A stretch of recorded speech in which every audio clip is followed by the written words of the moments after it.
สัญจาจาตุวิสัตติสาสเกสังธัมมัญจะสังกัจจา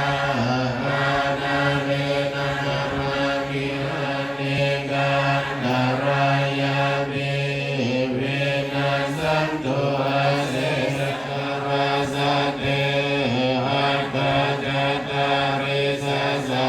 สเกสาลีนามามิสิรสาหังธัมมังยังอเดเสสิธัมมัจจกังอนุตตรังสังฆวะอิธัมมัจฉิมังจาตุสัมมาวิยาเตสุ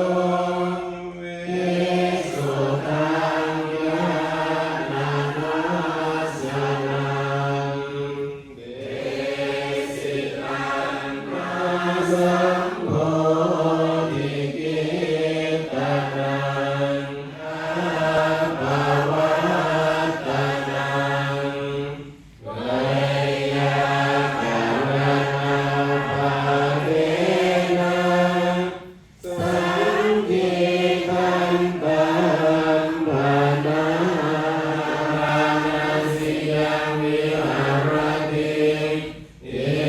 สิปัตตานิมิกาทายโยทายังกาเมสุกามาสุขันติกานุโยโภตุการณิยานาการณิอุปัสสมายาอภิญญายาสัมโพธายายาโมสัมมาสติสัมมาสมาธิอาโภการณิยานาการณิอุปัสสมายาอภิญญาปิทุกขจาราปิทุกขมรณะปิทุกขานิพิตังกามตัณหาภาวะตัณหาวิภาวะตัณหาเนรังทุกขังอริยสัจจันติเมภิกขเว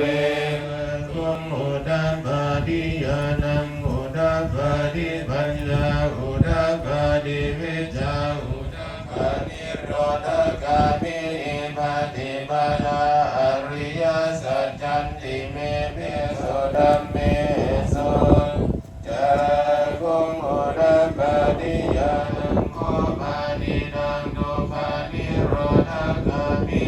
ปฏิปทาอริยอุดาปาทิยานังอุดาปาทิปัญญาอุดาปาทิวิชาอุดาปาทิเมสุจตุสุอริยสัจเจ